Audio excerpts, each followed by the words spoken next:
Everyone, সবাই কেমন আছেন? আশা করছি আপনারা সবাই খুব ভালো আছেন। ওয়েলকাম জানাচ্ছি আমাদের চ্যানেলে নতুন একটা ভ্লগের সাথে। তো চলুন পুরো ভ্লগটা আপনারা দেখতে থাকুন। প্রথমেই আপনাদেরকে জানাই আ ভেরি গুড মর্নিং। এখন হচ্ছে একদম সকাল ওই 7টার মতো বাজে। টোটো করে যাচ্ছি, আজকে যাচ্ছি হচ্ছে কঙ্কালীতলা। তো আপনাদেরকে এই কঙ্কালীতলার পুরো ভিডিও শেয়ার করব। ভিডিওটা আপনারা পুরোটা দেখবেন স্কিপ না করে। ভালো লাগলে কিন্তু একটা লাইক কমেন্ট শেয়ার অবশ্যই করে দেবেন, আর আমাদের পাশে থাকবেন। আমাদের পাশে থাকার জন্য আমাদের চ্যানেলটাকে সাবস্ক্রাইব করে দেবেন এবং পাশে থাকা বেল আইকনটা কিন্তু অবশ্যই প্রেস করে দেবেন। ঘড়িতে বাজে এখন 7টা মতো। আমরা এই টোটোটা নিয়ে যাচ্ছি কঙ্কালীতলা। আমাদের হোমস্টে থেকে বেরিয়েই একদম রাস্তা থেকেই এই টোটোটা রানিং যাচ্ছিল। তো এই টোটোতেই আমরা উঠে গেছি। কঙ্কালীতলা যেতে টোটোর ভাড়া নিয়েছে আমাদের 100 টাকা, পার হেড কিন্তু নয়, টোটোর ভাড়া অনলি 100 টাকা। আমরা যেহেতু প্রান্তিকে রয়েছি, তো প্রান্তিকেরই একটা হোমস্টেতে আছি। তো এই প্রান্তিক থেকে কঙ্কালীতলা যেতে কিন্তু 100 টাকা করে টোটো ভাড়া নিয়েছে, আর আসার সময়ও কিন্তু 100 টাকাই নিয়েছিল, মানে যেতে আসতে আপনাদের খরচ মোট 200 টাকা পড়বে। তো পাশেই কিন্তু স্টেশন দেখা যাচ্ছে, স্টেশনের কাছাকাছি চলে এসেছি। এটাই হচ্ছে সেই প্রান্তিক স্টেশন।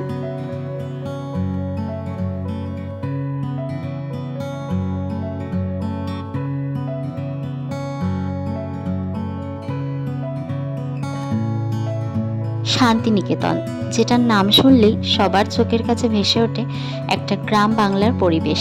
মেঠো পথ, লাল মাটির দেশ, সবুজ গাছপালা, মাটির বাড়ি, আর অনেক পুকুর, মাঠ, ঘাট। আর বসন্ত উৎসবের সময় সবার আগে মনে পড়া বোলপুর শান্তিনিকেতন যাওয়ার কথা, যদিও এখন সময়ের সাথে সাথে তা অনেকটাই কমে এসেছে। তো চলুন এবার প্রান্তিক স্টেশনের উপর দিয়ে একদম এই লাইনটা ক্রস করে আমরা ওই পারে চলে যাই।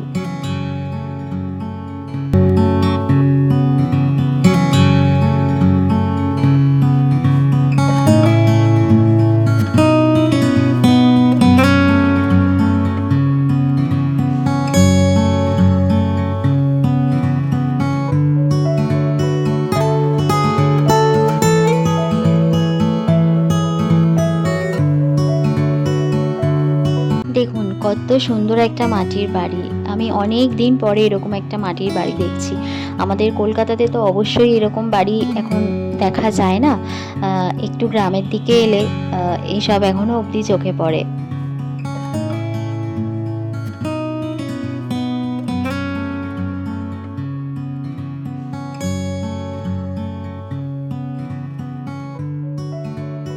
আসলেই এই বীরভূম জেলাটাই দেখছি ভীষণ সুন্দর।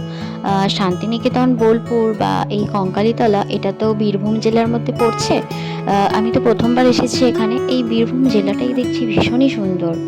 সত্যি কথা বলতে কঙ্কালীতলা যাবার জন্য যে রাস্তাটা দিয়ে আমরা এখন যাচ্ছি, এত অপূর্ব সুন্দর রাস্তাটা, দুধারে জাস্ট আপনারা দেখুন, আপনাদের চোখ জুড়িয়ে যাবে।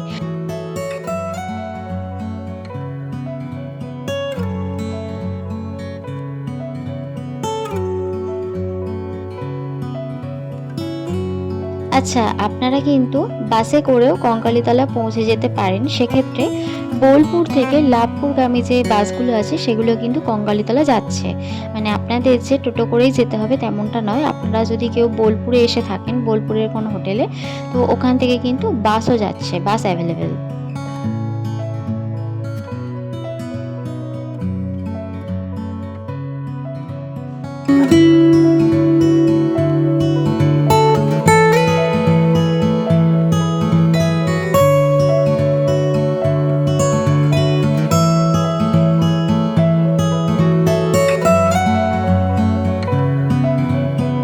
আজকে প্রকৃতির এই সৌন্দর্যের কাছে সবকিছু যেন মনে হচ্ছে হার মেনে যাচ্ছে।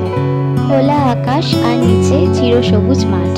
একদম দূরের দিকে তাকালে মনে হচ্ছে যেন ওই আকাশ আর মাঠটা দুটো মিলেমিশে একাকার হয়ে গেছে। তো না, আকাশ ছোঁয়া তো অত সহজ নয়। তো এই যে আপনাদেরকে একটু আগে বাসের কথা বললাম, এই যে দেখছেন বাসটা বেরিয়ে গেল। এটাই হচ্ছে সেই বাস যেটা কঙ্কালীতলা যাচ্ছে।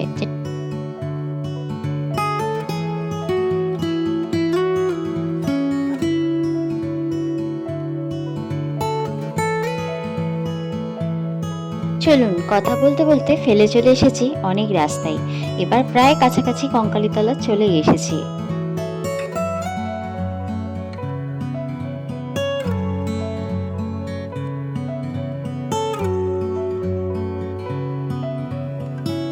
অবশেষে অনেক রাস্তা পেরিয়ে চলে এসেছি আমরা কঙ্কালী তলা।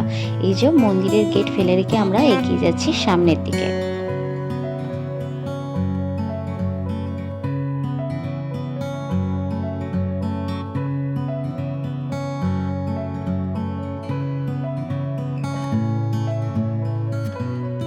তো ইনি এবার 10 টাকা করে একটা টোকেন দেবেন, মানে টোটোটা পার্কিং করার জন্য হয়তো 10 টাকা করে চার্জ নেয়, তো সেটাই নিল।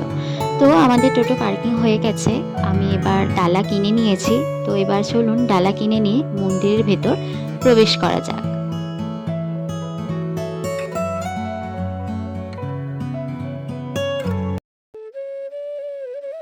মন্দিরে ঢোকার মুখেই ওপরে লেখা আছে জয় মা কঙ্কালী। চলুন জয় মা কঙ্কালী মায়ের নাম করে মন্দিরের ভেতর প্রবেশ করা যাক।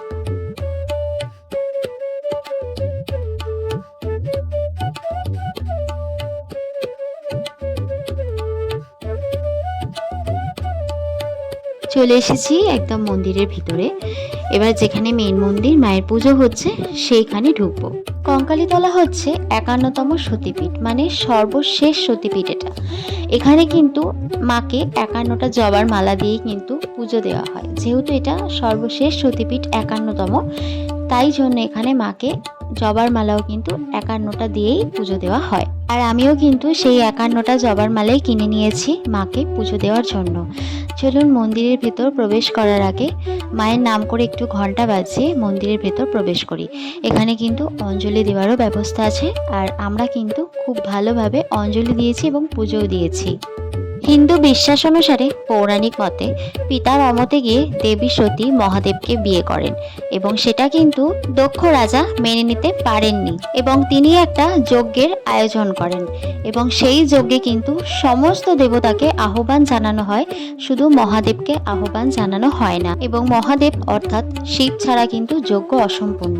তাই স্বামীর অপমান মেনে নিতে না পেরে দেবী সতী যজ্ঞের আগুনে ঝাঁপ দিয়ে নিজের দেহত্যাগ করেন, এবং সেই খবর মহাদেবের কাছে পৌঁছালে মহাদেব প্রচন্ড পরিমাণে রুষ্ট হয়ে যান এবং তাণ্ডব নৃত্য শুরু করে দেন, এবং সেই তাণ্ডব নৃত্যের ফলে কিন্তু গোটা বিশ্ব ব্রহ্মাণ্ড ধ্বংস হয়ে যেতে পারে। মহাদেব যখন সতীর দেহ নিয়ে তাণ্ডব করছিল, সেই সময় বিষ্ণু তার সুদর্শন চক্র দিয়ে দেবী সতীর দেহ 51টা খণ্ডে বিভক্ত করে দিয়েছিলেন, এবং সেই 51টা খণ্ড যে যে জায়গায় পড়েছিল সেই জায়গাগুলো শক্তিপীঠ বা সতীপীঠ নামে গড়ে উঠেছে। এই কুণ্ডের জল কিন্তু কখনো শুকায় না। কাশীর গঙ্গার ঘাটের সাথে এই কুণ্ডের জল যুক্ত রয়েছে। এখানে মায়ের কাঁধ পড়েছিল, কাঁধ অর্থাৎ কাঁথাল মানে কোমরের অংশ। এই কুণ্ডের জলে কিন্তু এখনো মায়ের কঙ্কালটা আছে।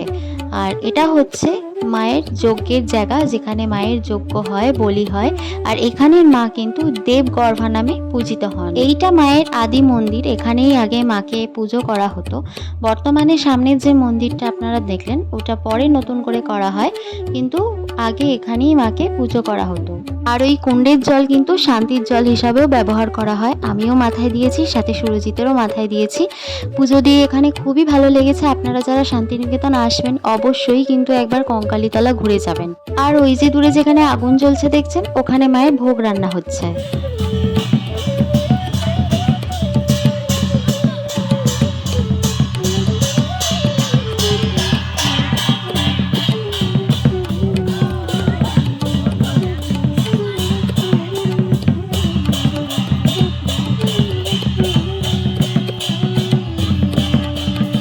বহুদিনের ইচ্ছা ছিল শান্তিনিকেতন এলে এরকম আদিবাসী নৃত্য করব এনাদের সাথে, আজ তা পূরণ হয়েছে। যাই হোক, চলুন মন্দিরের পিছনে যে গেটটা আছে সেটাতেই বেরোলে পাশেই কিন্তু কোপাই নদী। চলুন কোপাই নদীর ঘাটে যাওয়া যাক।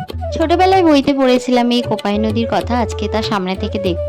আমাদের ছোট নদী চলে আঁকে বাঁকে, বৈশাখ মাসে তার হাঁটু জল থাকে। পার হয়ে যায় গরু, পার হয় গাড়ি, দুই ধার উঁচু তার, ঢালু তার পাড়ি। এই সেই কোপাই নদী, যেটা ছোটবেলায় বইতে পড়েছিলাম, বড় হয়ে আজ তার সামনে থেকে দেখছি। চলুন, সমস্তটা ঘোরা হয়ে গেছে, আপনাদেরকেও শেয়ার করলাম। এবার আমাদের হোটেলে ফেরার পালা। আর ওই যে দূরে একটু আগে আপনাদের বললাম আগুন জ্বলছে, দেখতে পাচ্ছেন, ওইখানে মায়ের ভোগ রান্না হচ্ছে। ওই 12:30 1টা থেকে এখানে মায়ের ভোগ খাওয়ানো হয়। আমাদের দুর্ভাগ্যবশত আমরা ভোগ খেতে পারিনি, কারণ আমাদের হোটেলে ফেরা তাড়া ছিল, কারণ হোটেল ছাড়তে হতো 10টা 10:30টার মধ্যে। সেই জন্য আমাদের ভোগ খাওয়া হয়নি। পরের বার কখনো এলে অবশ্যই খাবো। চলুন তাহলে এবার বেরানো যাক। ভিডিওটা আজকের মতো এখানেই শেষ করলাম। আপনাদের ভিডিওটা কেমন লাগলো আমাদের কিন্তু কমেন্ট করে জানাতে অবশ্যই ভুলবেন না। চলুন আজ এখানেই শেষ করলাম। সবাই ভালো থাকবেন, সুস্থ থাকবেন আর সাবধানে থাকবেন। দেখা হচ্ছে পরের কোনো ভিডিওতে খুব তাড়াতাড়ি।